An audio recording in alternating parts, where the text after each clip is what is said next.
বিসমিল্লাহির রহমানির রহিম। আসসালামু আলাইকুম। আজকে সূরা মায়েদার 15 নম্বর আয়াত নিয়ে আলোচনা করতে চাই। হে আহলে কিতাবগণ, তোমাদের কাছে আমার রাসূল আগমন করেছেন। কিতাবের যেসব বিষয় তোমরা গোপন করতে, তিনি তার মধ্যে থেকে অনেক বিষয় প্রকাশ করেন এবং অনেক বিষয় মার্জনা করেন। তোমাদের কাছে একটি উজ্জ্বল জ্যোতি এসেছে এবং একটি সমুজ্জ্বল গ্রন্থ। এই আয়াতে আল্লাহ তাআলা আহলে কিতাব মানে পূর্ববর্তী কিতাবধারীদেরকে বলেছেন যে তোমরা যেসব বিষয় গোপন করতে সেগুলা আমার এই রসুল মোহাম্মদ সাল্লাল্লাহু আলাইহি ওয়াসাল্লাম অনেকগুলা প্রকাশ করে দেন এই কিতাবের মাধ্যমে এবং অনেকগুলা তিনি গোপন রাখেন, প্রকাশ করেন না, মার্জনা করে দেন। আর সেসব বিষয়ের মধ্যে অন্যতম ছিল যে বিবাহিত জেনাকারীদের পাথরে মেরে রজম করা, এই বিধানটি তারা তাদের কিতাব থেকে উঠিয়ে দিয়েছিল। পরবর্তীতে হাদিসের মাধ্যমে এই বিধানটা যে তারা উঠিয়ে দিয়েছে সেটা সুস্পষ্টভাবে হযরত মুহাম্মদ সাল্লাল্লাহু আলাইহি ওয়াসাল্লাম বিবরণ করে গেছেন। এই আয়াতে বিবরণ করার ক্ষেত্রে আয়াতের শেষ অংশে যে কথাটা আছে সেটা নিয়ে আমাদের আলেম সমাজের মধ্যে দুটা পক্ষ রয়েছে, যারা কেউ মনে করে হযরত মুহাম্মদ সাল্লাল্লাহু আলাইহি ওয়াসাল্লাম নূরের তৈরি, আবার অনেকে মনে করেন যে হযরত মুহাম্মদ সাল্লাল্লাহু আলাইহি ওয়াসাল্লাম মাটির তৈরি। তে এক্ষেত্রে যারা হযরত মুহাম্মদ সাল্লাল্লাহু আলাইহি ওয়াসাল্লাম নূরের তৈরি, তারা এই আয়াতের এই শেষের অংশ টুকু তারা দলিল হিসাবে পেশ করতে চায় আরকি। সে কথাটা এরকম, তোমাদের কাছে একটি উজ্জ্বল জ্যোতি এসেছে এবং একটি সমুজ্জ্বল গ্রন্থ। নূর ও কিতাবুন মুবিন এই দুটি শব্দ একই সাথে উল্লেখ করেছেন আল্লাহ তাআলা, যার দ্বারা শুধু কোরআনুল কারীমকেই বোঝানো হয়েছে। কেননা এই দুইয়ের মধ্যে ওয়াও জবর সংযোগ অব্যয়টি পাশাপাশি দুই বিশেষের ভিন্নতা বোঝাতে ব্যবহৃত হয়নি, বরং অর্থের ভিন্নতা বোঝাতে ব্যবহৃত হয়েছে। এই অব্যয়টি আসলে ব্যাখ্যাকারী সংযোগ অব্যয়, যার মাধ্যমে আল্লাহ তাআলা নূর এবং কিতাবুল মুবিন কে কোরআনুল কারীম অনুযায়ী বুঝিয়েছেন, যা পরবর্তী আয়াত দ্বারা আরো স্পষ্ট হয়। যে তিনি আল্লাহ তাআলা বলেছেন, এর দ্বারা আল্লাহ যারা তার সন্তুষ্টি কামনা করে তাদেরকে নিরাপত্তার পথ প্রদর্শন করেন এবং তাদেরকে স্বীয় নির্দেশ দ্বারা অন্ধকার থেকে বের করে আলোর দিকে আনায়ন করেন এবং সরল পথে পরিচালনা করেন। তাহলে বোঝা যাচ্ছে যে নূর বা কিতাবুল মুবিন হযরত মুহাম্মদ সাল্লাল্লাহু আলাইহি ওয়াসাল্লামের উপর নাজিল হয়েছিল। তার দ্বারা আল্লাহ তাআলা মানুষকে অন্ধকার থেকে আলোর পথে আনায়ন করেন এবং সত্য কে মিথ্যার উপর প্রতিষ্ঠিত করেন। মিথ্যা দূরীভূত হয় এবং সত্য প্রতিষ্ঠিত হয় এই নূর ও কিতাবুল মুবিন দ্বারা। এখানে সূরা তাগাব্বুনের ৮ নম্বর আয়াত দ্বারা আরো স্পষ্ট করা হয়েছে যে আসলে এই নূর বলতে হযরত মুহাম্মদ সাল্লাল্লাহু আলাইহি ওয়াসাল্লামকে বোঝানো হয়নি, এটা আসলে কোরআনুল কারীমকেই বোঝানো হয়েছে।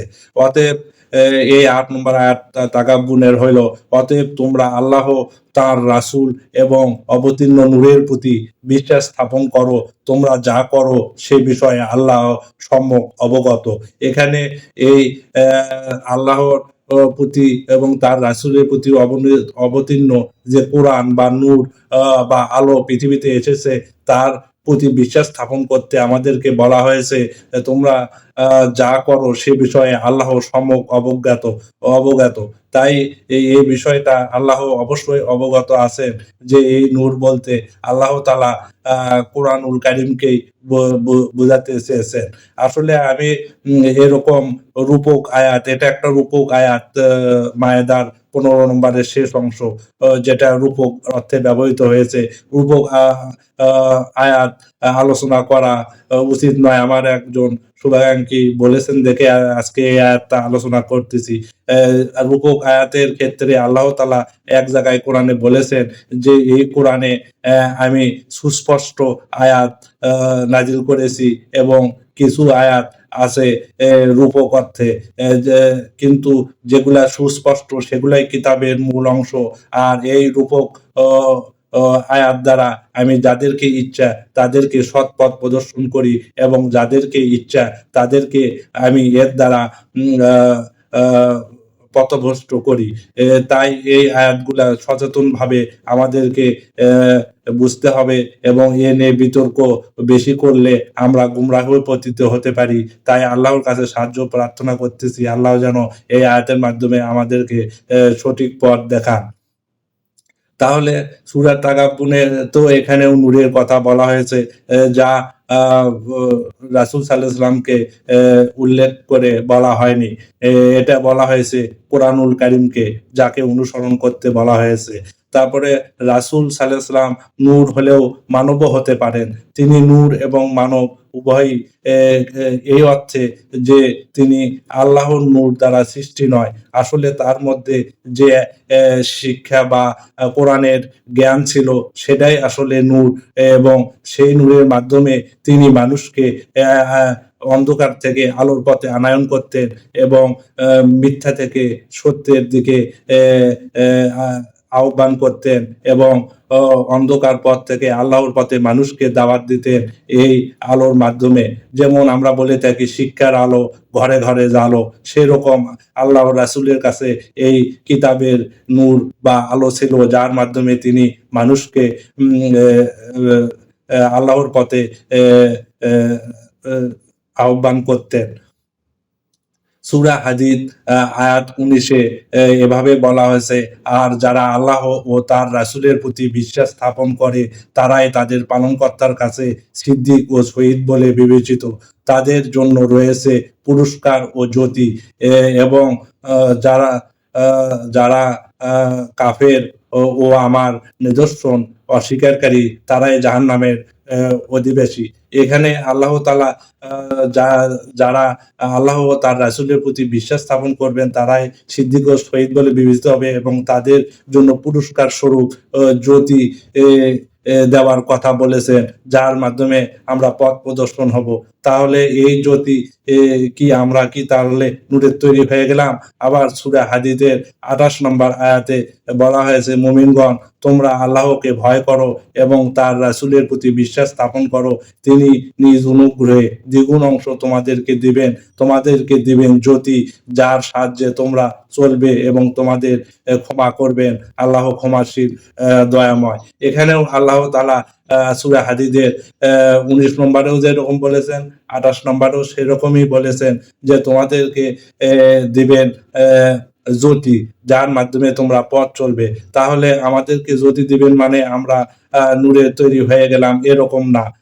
আমাদেরকে আসলে অন্ধকারে পথ চলার জন্য যেরকম আলোর প্রয়োজন হয় সেরকম সমাজে সত্য মিথ্যার বিভেদ, সত্য মিথ্যাকে যাচাই করতে হলে আলোর প্রয়োজন হয়, সেটাই হলো ঐশী বাণী আল কোরআন এর মাধ্যমে। তাই এখানে নূর এবং কিতাবুন মুবিন ওয়াও সংযোগ অব্যয় দ্বারা এখানে বোঝানো হয়েছে যে দুটি জিনিস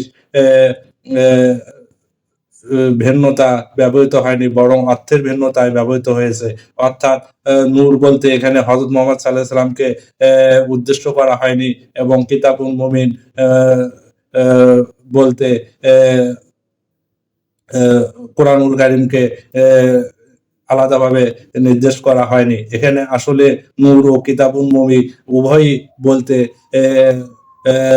কোরআনুল কারীমকে বোঝানো হয়েছে। তাই আমাদেরকে বুঝতে হবে যে কোরআনুল কারীম এবং নূর দুটা একই জিনিস এবং আল্লাহ তাআলা এই দুটাই হযরত মুহাম্মদ সাল্লাল্লাহু আলাইহি ওয়াসাল্লামকে দিয়েছিলেন এবং তিনি আমাদের মাধ্যমে সেটা প্রচার করেছিলেন। এখন যারা ভিন্ন মত অবলম্বন করেন তারা একটি হাদিসের এর সাথে আবার আরেকটা হাদিসের রেফারেন্স দেন যে আল্লাহ তাআলা সর্বপ্রথম হযরত মুহাম্মদ সাল্লাল্লাহু আলাইহি ওয়াসাল্লামের নূরকে সৃষ্টি করেছেন এবং সেই নূর থেকে এই বিশ্বজাহানের সবকিছু সৃষ্টি করেছেন। এটা প্রসিদ্ধ কোনো হাদিস গ্রন্থে পাওয়া যায় না। তাই হযরত মুহাম্মদ সাল্লাল্লাহু আলাইহি ওয়াসাল্লাম আরেকটা হাদিসে বলেছেন যে আল্লাহ তাআলা সর্বপ্রথম কলম সৃষ্টি করেছেন। তিরমিজি ও আবু দাউদ। এই আয়াত দ্বারা স্পষ্ট বোঝা যায় যে সর্বপ্রথম আল্লাহ তাআলা কলম সৃষ্টি করেছেন, নূর তৈরি করেননি। তাই এই হাদিসটা বাতিল করার জন্য যুগের শ্রেষ্ঠ মুহাদ্দিস আল্লামা আলবানী বলেছেন যে এই হাদিসটা দ্বারা বোঝানো যায় যে ওই হাদিসটা বাতিল করা যায় যে আল্লাহ তাআলা সর্বপ্রথম হযরত মুহাম্মদ সাল্লাল্লাহু আলাইহি ওয়াসাল্লামের নূর তৈরি করেছেন এবং সেখান থেকে পৃথিবীর বা এই মহাবিশ্ব সবকিছু সৃষ্টি করেছেন। যাবে এই হাদিসটি বাতিল হয়ে যায়। তাই আল্লাহ তাআলার কাছে আমরা প্রার্থনা করব আমাদেরকে সঠিক বুঝ দান করেন। এই আয়াতটির উপর প্রথম সৃষ্টি হলো জ্ঞান আসলে কলম, হযরত মুহাম্মদ সাল্লাল্লাহু আলাইহি ওয়াসাল্লামের নূর নয়, যা হাদিস দ্বারা প্রমাণিত। আসলে ফেরেশতারা হযরত আদম আলাইহিস সালামকে সিজদা করে মাটির মানুষকে সম্মানিত করেছিলেন। তাই হযরত মুহাম্মদ সাল্লাল্লাহু আলাইহি ওয়াসাল্লাম মাটির মানুষ থাকলেই তার সম্মান বৃদ্ধি পাবে। অনেকে বলে নূর বলে আমরা হযরত মুহাম্মদ সাল্লাল্লাহু আলাইহি ওয়াসাল্লামের সম্মান বেশি দিয়ে থাকি। আসলে নূরও দিয়ে আল্লাহ সম্মান বেশি বুঝাননি, এখানে মাটিরই সম্মান বেশি, যার প্রমাণ ফেরেশতারা হযরত আদম আলাইহিস সালামকে সিজদা করেছিল।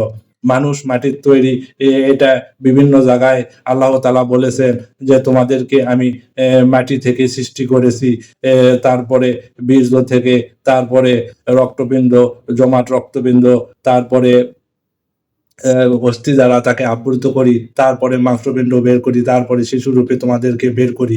এভাবে তিনি আবার আরেক জায়গায় বলেছেন যে তোমাদেরকে আমি মাটির নির্যাস থেকে তৈরি করেছি। আবার এক জায়গায় বলেছেন তোমাদেরকে আমি এঁটেল মাটি থেকে তৈরি করেছি। তারপরে আরো বলেছেন যে তোমাদেরকে আমি সৃষ্টি করেছি ঠনঠনে বিশুষ্ক শুষ্ক মাটি দ্বারা। আবার আরেক জায়গায় বলেছেন আমি তোমাদেরকে পচা কর্দম থেকে বিশুষ্ক শুষ্ক ঠনঠনে মাটি দ্বারা তোমাদেরকে সৃষ্টি করেছি।